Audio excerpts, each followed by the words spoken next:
Traditional ryokan hotels serve shiozake with rice and miso soup for their breakfast for a reason. That crispy savory bite anchors the whole meal. Follow the steps, nail the timing, own your mornings. For a printable version of this recipe, visit my website, just Google Shiozake Sudachi to find me.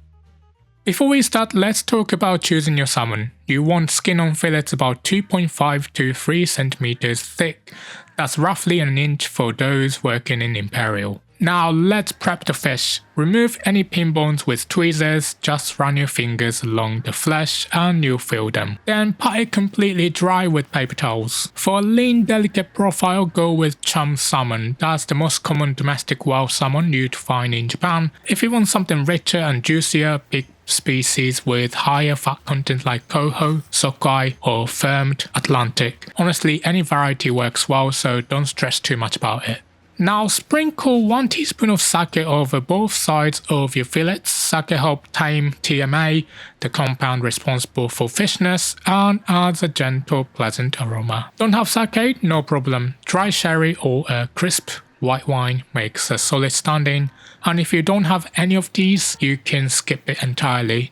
Next up, the salt. Season all surfaces of your fish with fine sea salt at roughly 1.5 to 2% of the fish's weight, depending on your preference. So for a 200 gram piece, that's about 3 to 4 grams of salt.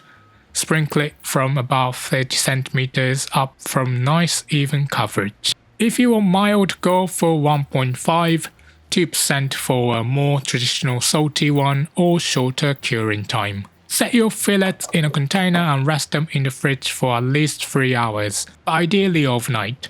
Preheat your oven's broiler or stovetop fish grill over medium-high heat for about 5 minutes. A properly preheated grill prevents the fillets from sticking. While it heats, retrieve your salmon from the fridge and blot the surface thoroughly with paper towels, erasing any remaining moisture or brine. For extra insurance against dryness, you can brush the skin side with a thin film of neutral oil, but if your fish is naturally fatty, feel free to skip this step.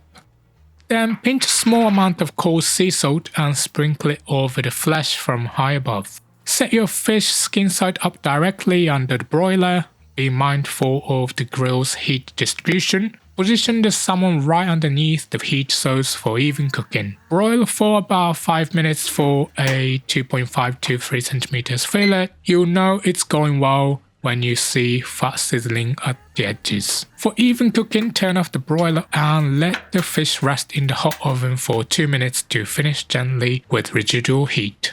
If you peek underneath and the flesh still looks raw, flip it once and give it a final 1 or 2 minutes of medium heat until it's fully cooked through. Serve your salmon alongside steamed rice, a small bowl of miso soup, and a mound of grated daikon radish. That sharp, clean daikon really cuts through the richness of the fish beautifully. Take your first bite plain and let the sweet salty crust and tender interior speak for themselves. Really savor it.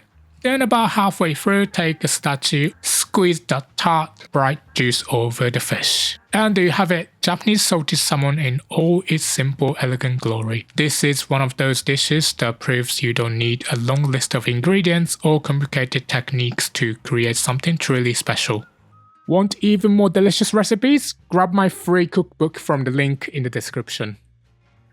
Okay, let's go over the ingredients one more time. And if you're ready to cook, grab the written instructions by clicking the full recipe box with a picture that's about to pop up on your screen. Want to learn how to make shiozake with different cooking methods? You can find the full info on my website, just tap the link on screen.